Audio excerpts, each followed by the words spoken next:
Fala pessoal, tudo bem? Meu nome é Guilherme Vieira, bem-vindo ao programa Simplificando. O tema de hoje é muito interessante. A gente vai abordar alguns aspectos da investigação criminal, do processo criminal, a importância da defesa técnica, que pode ser por meio de um advogado ou de um defensor público, e qual a importância do contraditório e da ampla defesa. Você é aquele tipo de pessoa que sempre condena antes do final do processo, que acha que não é muito importante as pessoas se defenderem, só para a pessoa estar sendo investigada ou responder um processo ela já é culpada, já tem que ser condenada? Então, não perca esse episódio, que eu vou tentar te explicar o máximo possível da importância do contraditório, da ampla defesa, te mostrar os argumentos, levantar as possibilidades e aí você firma a sua opinião. Mas não perca esse episódio está muito interessante e eu vou trazer todas as questões técnicas aqui da forma mais simples possível para que você que não é do direito consiga entender e consiga usar isso na sua vida prática, até para você saber quais são os seus direitos. Não percam esse episódio, tá muito bom.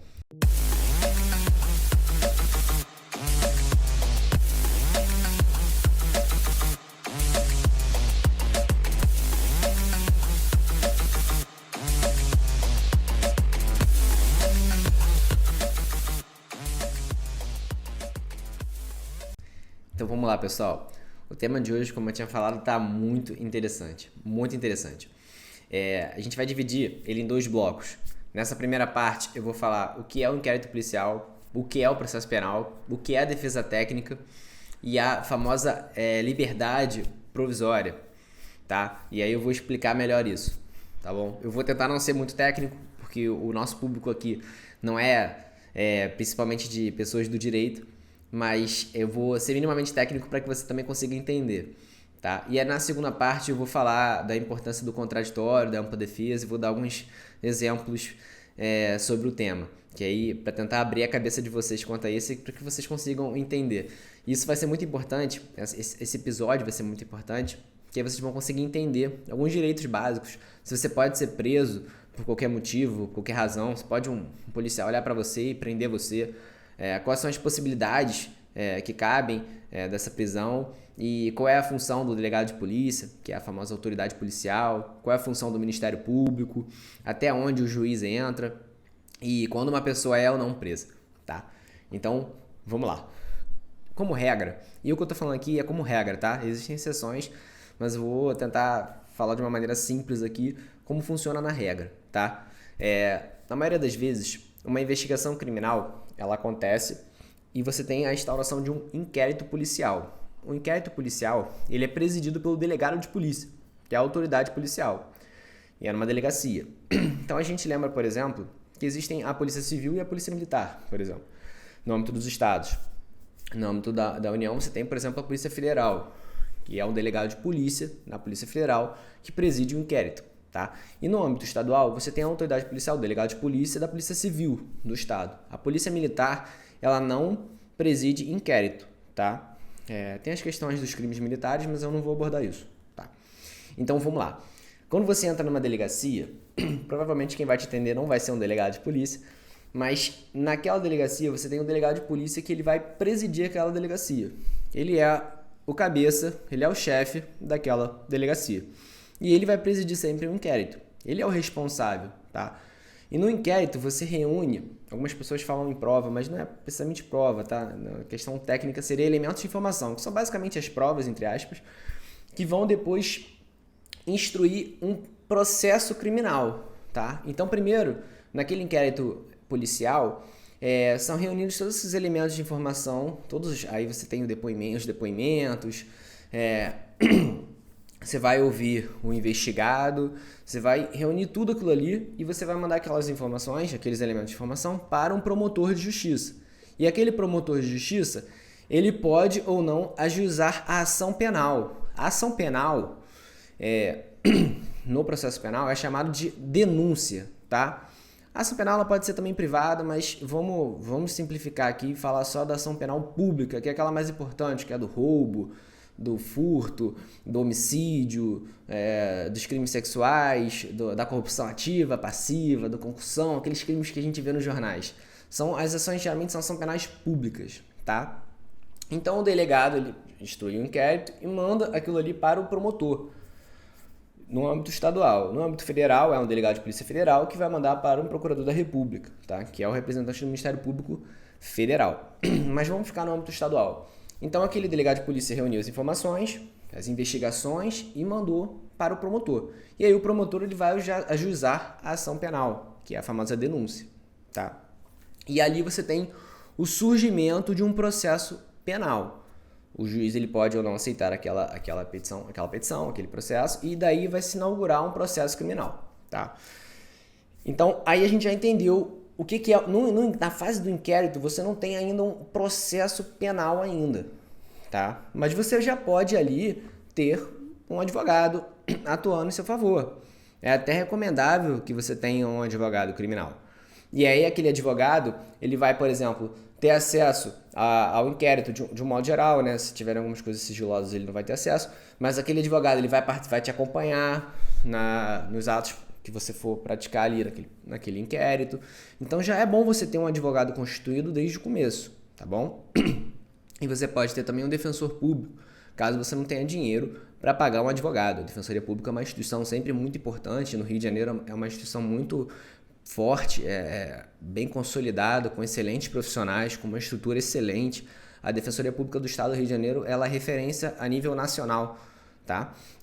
Minha noiva é defensora pública, não no Rio de Janeiro, mas conheço muitos amigos, também tenho muitos amigos na Defensoria Pública do Estado do Rio, e eu posso falar para vocês que é uma das melhores instituições do Brasil, que é muito consolidada e tem uma excelente estrutura, com excelentes profissionais.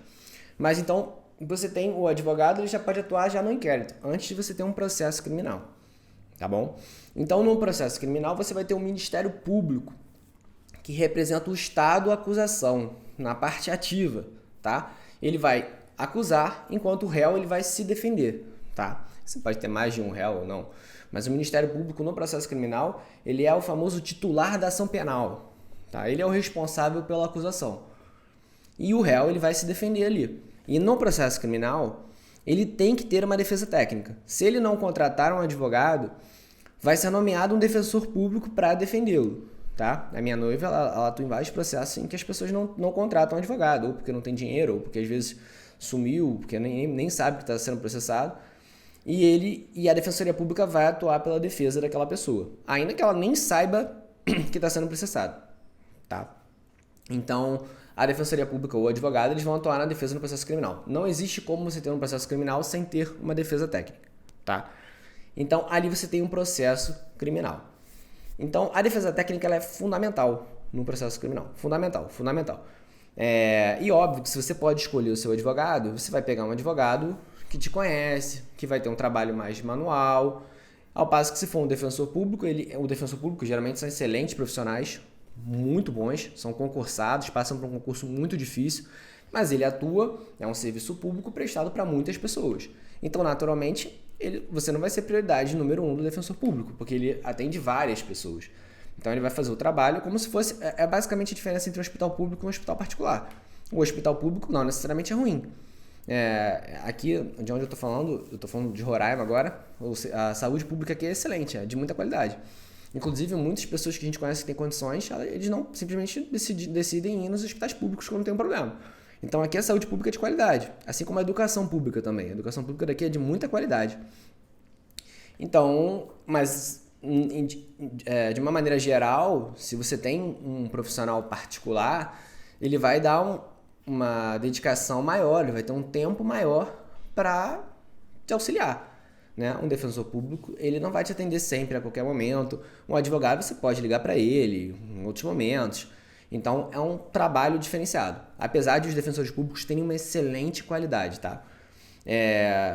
Então, esse é o primeiro ponto. Então, tem um inquérito, tem um processo penal e aí a defesa técnica, que é advogado ou defensor público. Essa é a primeira parte, uma introdução para você saber como é que é a famosa persecução penal, tá? Então, quando você vê na televisão um inquérito, você já vai saber que geralmente não tem um processo criminal, que tem o Ministério Público que acusa, que tem o réu que se defende, e tem o Estado juiz que depois vai julgar aquele processo, tá? E agora uma questão muito interessante, que eu tenho certeza absoluta que quem não é do direito não entende. Até quem é do direito também às vezes tem um pouco de dificuldade de entender. Quando a pessoa vai ser presa, Quando você tem a prisão, tiver na televisão, liga a televisão, vê a pessoa algemada para trás sendo presa. Por que ela está sendo presa? Quais são as possibilidades do mundo jurídico para prender alguém? Vamos lá. Primeiro eu lembro para você que a regra é sempre a liberdade. Sempre a liberdade. Por isso que alguns professores criticam a expressão, por exemplo, liberdade provisória. Tá? A regra é sempre a liberdade. Tá? A Constituição, ela presume que você é inocente. É a famosa presunção de inocência. Todos nós temos essa presunção. Tá? Eu sei que talvez se você for um pouco mais a favor da prisão, prender todo mundo, você tá um pouco receoso, mas eu vou te explicar e você vai entender. Tá? Assiste até o final que você vai entender o que eu tô te falando. Então a regra é sempre a liberdade. Sempre a liberdade. Só que você tem algumas hipóteses, tá? Eu vou citar 3 hipóteses aqui. Primeiro, a prisão em flagrante. Segundo, a prisão temporária. E terceiro, a prisão preventiva. Aí você vai demorar um pouquinho para entender. A prisão em flagrante você deve saber o que é. É o famoso, pegou o cara roubando ali, furtando, tá preso. E a polícia prende a pessoa. Sobre a prisão em flagrante, eu vou dizer uma coisa muito interessante para vocês, que está na Constituição. Mas a maioria das pessoas que não é do direito não lê a Constituição. Então, a Constituição Federal, ela diz que todos podem e os agentes policiais devem prender as pessoas que estão praticando crime. Então, vamos lá. Você está andando na rua e aí você vê alguma pessoa praticando um crime. Pode ser um furto, um roubo, qualquer crime. Você, que é médico, engenheiro, professor, você pode prender aquela pessoa em flagrante, tá? Agora, olha, eu sempre lembro, sempre que eu tô dando esse exemplo eu falo, olha só, tomem cuidado porque a pessoa pode te agredir, né? A gente tem que saber o direito dentro da realidade. Você vai prender uma pessoa na rua, ela pode te dar uma pancada e sair correndo, pode te dar um tiro e sair correndo. Mas em tese você pode prender uma pessoa que esteja sob flagrante delito, tá? Isso é importante você saber. Agora, os policiais, eles não podem somente, eles devem agir. Então, um policial que vê a prática de um crime, ele tem que agir, tá? Ele tem que agir. Aí tem uma discussão se ele estivesse de descanso, né? Não tá trabalhando, não tá de serviço, ele tem que agir. Tem uma certa divergência, mas prevalece que ele tem que sempre agir, tá? Então, o policial, ainda que esteja de descanso, se vê a prática de um crime, prevalece que ele tem que agir. Eu acho até um pouco equivocado, porque às vezes o policial tá de folga. Alguns policiais nem andam armados, conheço muitos policiais, convivo um pouco dentro dessa realidade. Muitos policiais às vezes nem andam armados e ele não necessariamente tem que agir. Mas a questão é que a Constituição diz que o policial deve agir, enquanto a pessoa que não é policial, ele pode agir. A pessoa pode agir. Tá? Então você pode prender alguém em flagrante, tá? E, independentemente do crime, você pode prender. A Constituição te garante isso. Se você vai conseguir ou não, e aí é uma outra questão, uma questão prática. Mas na teoria, você pode sim prender as pessoas que estejam praticando crimes em flagrante. Então, a primeira hipótese é a prisão em flagrante, como eu falei. E aí você tem as outras duas, que é a prisão temporária e a prisão preventiva. Eu, obviamente, aqui não vou entrar nos requisitos legais, aquelas coisas complicadas do direito. Mas, para simplificar, a prisão temporária, ela tem um prazo determinado, e aí depende se é um crime hediondo ou não, mas ele tem um prazo curto e tem alguns requisitos, mas geralmente ela é voltada para dentro do inquérito policial. Então, a prisão temporária geralmente é para você garantir a segurança das investigações, tá? De um modo geral, estou simplificando. E a prisão preventiva é uma prisão que não tem um prazo determinado. Então, alguém pode ficar preso durante um ano, por exemplo, na prisão preventiva. Infelizmente, esses casos são bem comuns, tá? Mas agora eu vou dar um passo para trás. A regra, lembra que eu falei para vocês que a regra é a liberdade? A regra é a liberdade. Excepcionalmente, a pessoa pode ir presa. Então, vamos lá. A regra é a liberdade. Excepcionalmente, a pessoa pode ir presa. E aí eu dei os 3 exemplos. Prisão em flagrante, prisão temporária e prisão preventiva. Guilherme, mas a maioria das pessoas... eu não vou tentar abordar muita questão prática, porque na prática a gente vê muitas coisas absurdas acontecendo.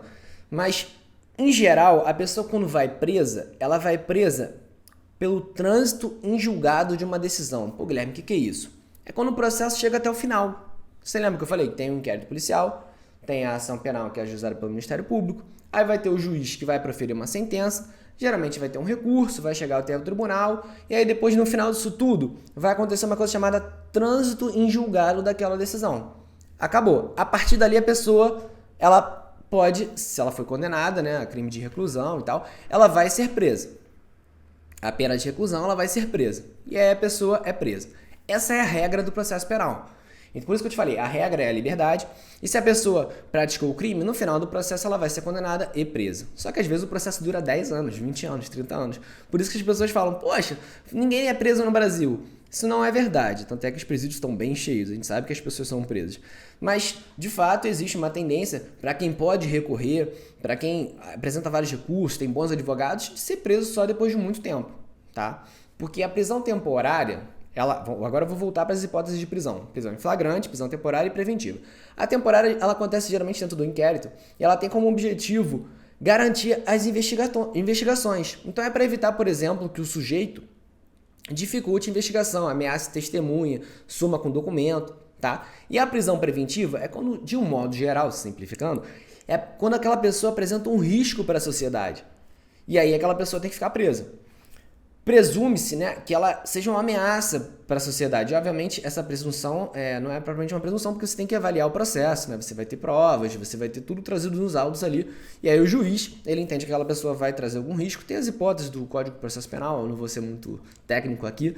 Mas aí o juiz, ele antecipa aquele momento e por riscos abstratos, mas que no caso concreto, demonstrados em concreto, a pessoa vai ser retirada da sociedade e vai ser presa preventivamente. Tá? Mas repara que se a pessoa não for um perigo para a sociedade, se não tiver aquelas hipóteses ali, a regra é que a pessoa passe o processo inteiro solta. Então você vai me falar, pô, Guilherme, é por isso então que às vezes você vê a pessoa que matou alguém, que praticou um crime horrível, ela responde em liberdade? Essa é a regra, tá? Por mais que você critique isso, você acha que é errado, assim que está na lei, tá? Assim que está no Código de Processo Penal, assim que manda a nossa Constituição. Eu não estou avaliando aqui se isso é certo ou errado, se essa é a melhor opção ou não. Eu estou te falando como é que funciona. A regra é que as pessoas respondam o processo inteiro em liberdade. Por isso que eu falei, a regra é sempre a liberdade. Então, se você vira as pessoas que praticam crimes em casa, em liberdade, é porque ela está respondendo um processo penal. E os processos penais demoram muito, tá? De modo geral, demoram bastante. Tem vários recursos, chegam no STJ, no STF. Então, isso acontece mesmo, tá? Então, isso é o que eu quero que vocês entendam. A regra é a liberdade, você tem a prisão em flagrante, a prisão temporária e a prisão preventiva. E no final, como regra, a pessoa vai ser presa somente quando transitar em julgado aquela decisão, tá? E por isso os tantos recursos que os réus eles apresentam para tentar ao máximo postergar isso. Tá? E é óbvio também, né, o réu tem o direito de defesa, como a gente vai falar logo após o episódio. Eu espero que vocês estejam gostando, não saiam daí, esse episódio está bem interessante.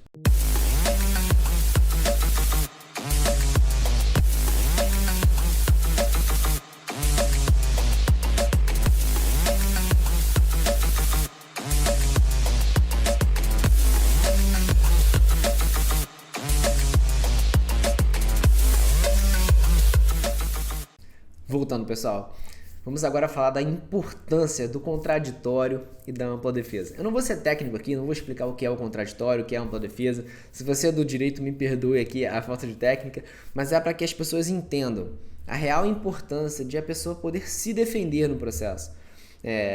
Poder trazer os argumentos, poder apontar a sua opinião. Essa aqui é a minha ideia. Não é propriamente aquela questão técnica do que é o contraditório, o que é a ampla defesa, contraditório diferido, nada disso. Eu vou simplificar aqui para que as pessoas que não são do direito consigam entender a importância que é de você trazer os seus argumentos, de você poder se defender, né? O Estado ele é muito poderoso na acusação. Você ir contra o Estado, tanto o Estado quando ele atua ali pela autoridade policial, pelo delegado de polícia, quanto o Estado quando atua como um promotor, né, por meio da promotoria, do Ministério Público. Então você atuar contra o Estado já é uma coisa muito pesada. Você tem um promotor te acusando de alguma coisa, o Estado acusação, você entrar numa delegacia como um investigado, as pessoas te olham torto, você é inquirido, sabe? Tem todo um ambiente hostil de acusação.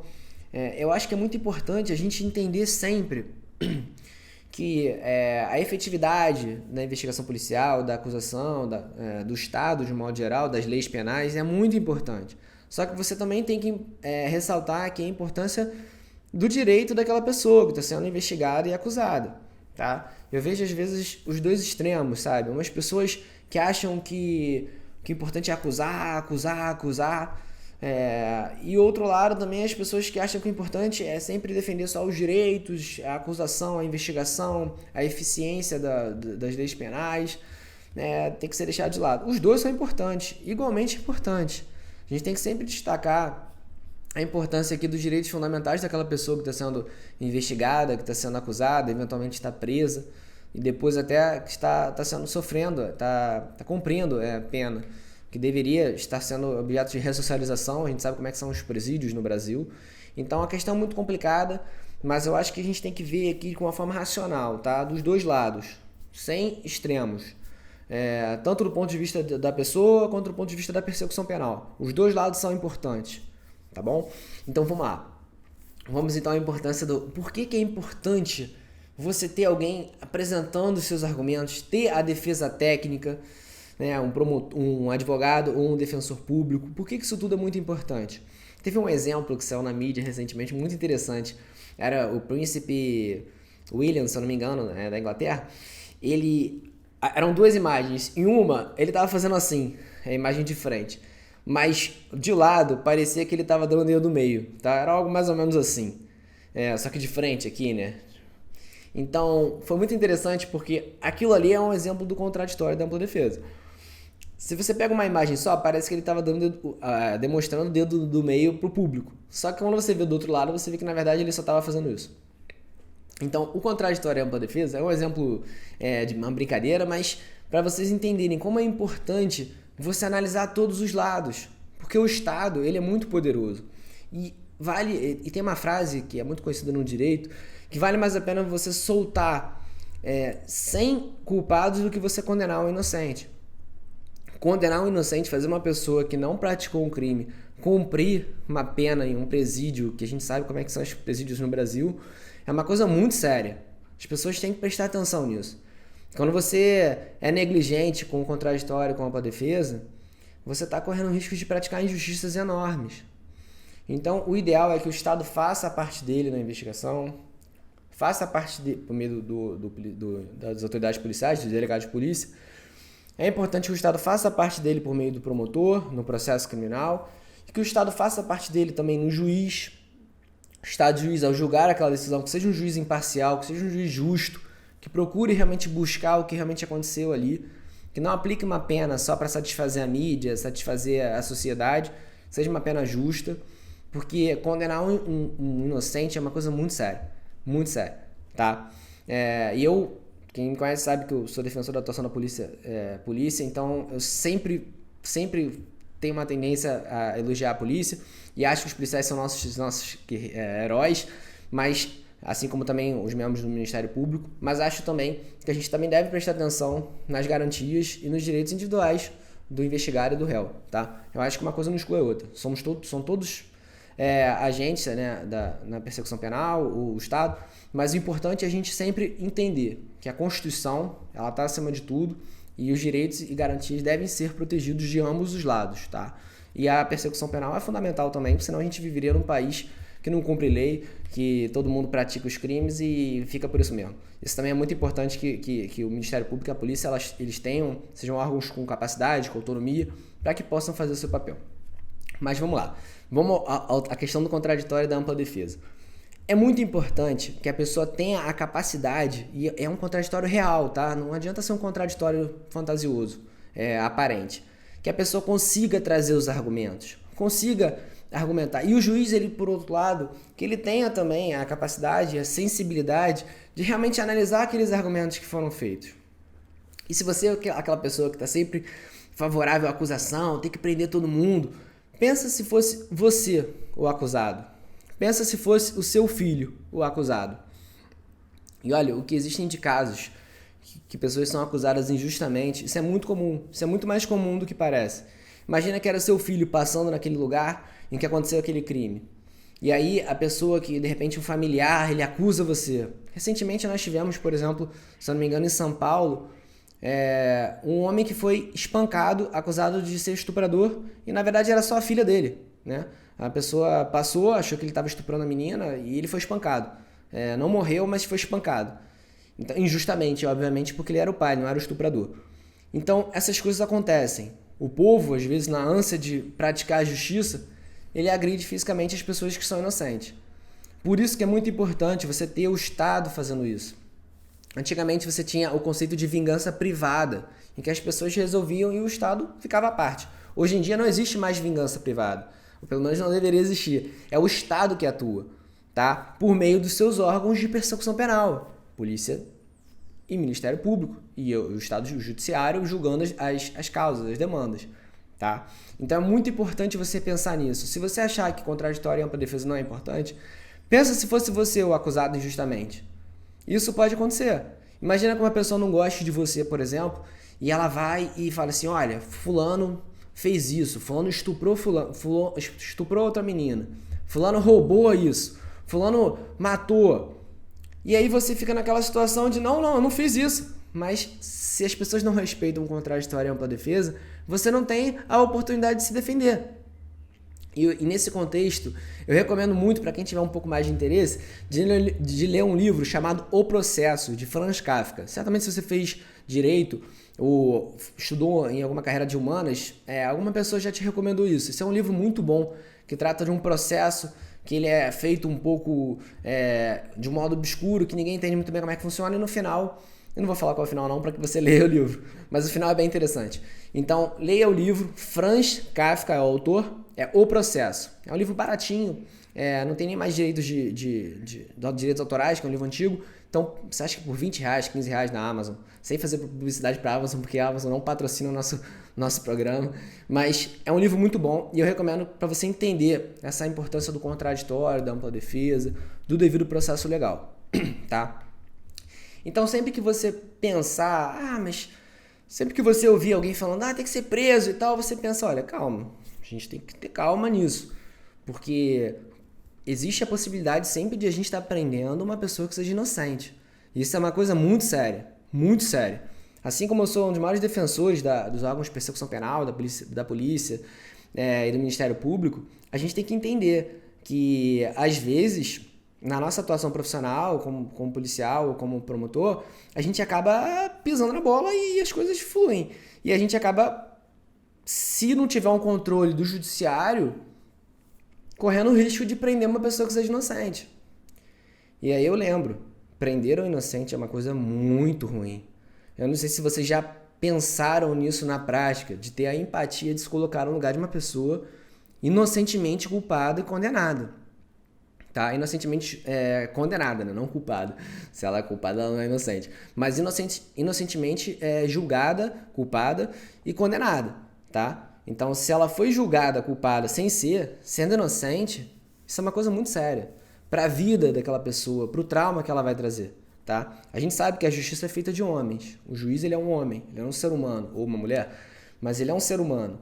Então, é plenamente possível que um juiz erre. O juiz certamente vai errar ao longo da sua vida profissional, como todos nós profissionais vamos errar. Mas o que não pode acontecer é um erro sistêmico, um erro sistemático. Um erro que acontece de modo amplo, geral. Então, as pessoas têm que ter essa cautela, tá? Por isso que, às vezes, a pessoa que é o operador do direito, né, a pessoa que estudou um pouco mais de direito, ela tem uma visão de mundo um pouco diferente. E aí você que não tem, o engenheiro, eu tenho uns amigos meus que são engenheiros, que eles são fez besteira, tem que prender, prende logo, mata.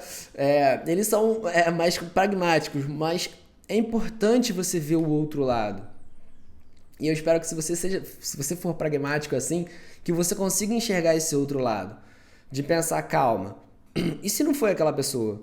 Porque às vezes você tem todos uns indícios que apontam um caminho. Mas aí quando você vê, você fala, caramba, não foi aquilo. Entende? Não foi exatamente, parece, mas não foi.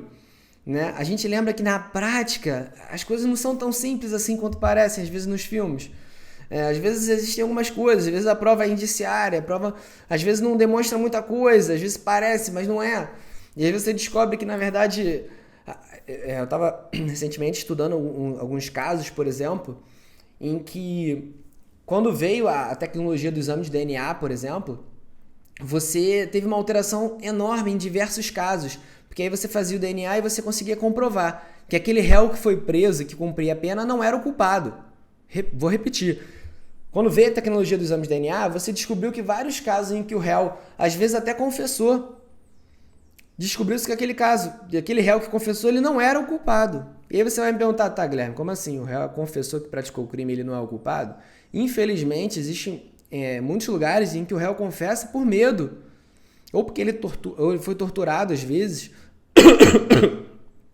Às vezes foi torturado, às vezes por medo da própria sociedade, às vezes porque o advogado vira para ele e fala, olha só, ou o defensor público vira e fala, olha só, confessa que a gente vai ter uma redução de pena. E a pessoa confessa, e ele não praticou o crime. Mas às vezes é uma pessoa simples, que não entende muito bem, às vezes está com aquela pressão social e se coloca no lugar dessas pessoas. É só isso que eu peço. Se coloca no lugar dessas pessoas. Eu não estou aqui fazendo aquela famosa defesa de bandido, não é isso que eu estou fazendo. Não é isso que eu estou fazendo. Eu estou só abrindo a cabeça de vocês para que vocês consigam entender que tem um outro lado. Nem todas as pessoas que respondem um processo são criminosos, são pessoas que realmente praticaram aquilo. Existem muitas pessoas que respondem a processos criminais que são inocentes, de fato. De fato, tá? Existem casos assim, tá? É óbvio que a pessoa que praticou o crime, ela deve responder sim, deve ser, se for o caso, presa, deve responder pelos atos que ela praticou. E idealmente ser ressocializado e não praticar mais crimes.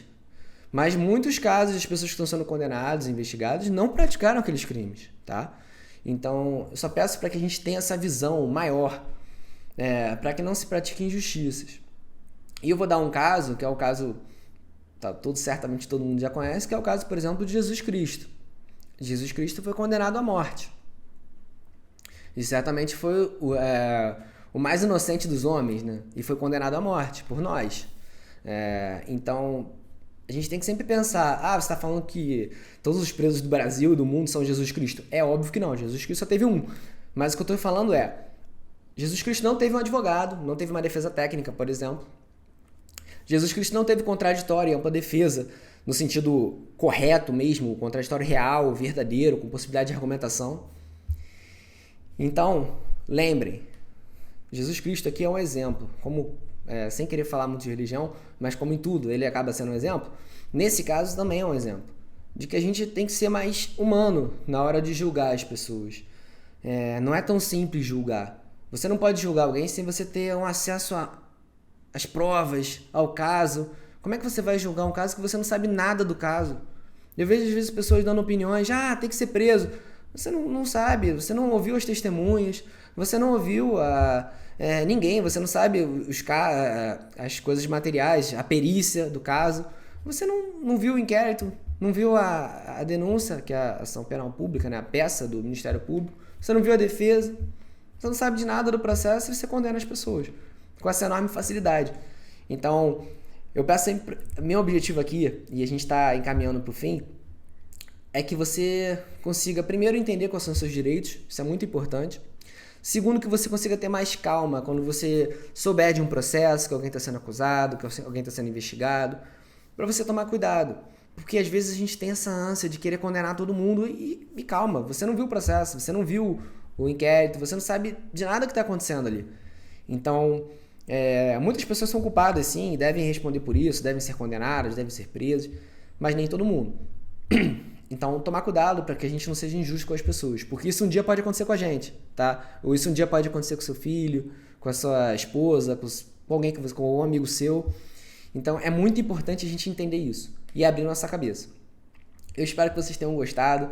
Foi mais um programa polêmico e eu tô adorando a repercussão que tá tendo. Eu tô recebendo muitas mensagens de pessoas que, tô gostando muito. Caramba, eu achava que era um tema simples, não é tão simples assim. Consegui ver vários lados, vários pontos de vista. Então, converse com um amigo de vocês, converse com a família de vocês, levantem esses argumentos, estudem sobre o tema.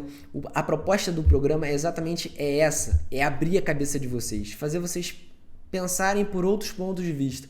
E aí você forma a sua opinião, tá? Eu espero que vocês tenham gostado, está sendo feito de coração, de muito estudo, por meio da nossa equipe. E é isso, pessoal, fiquem com Deus, espero que vocês tenham gostado. Um abraço.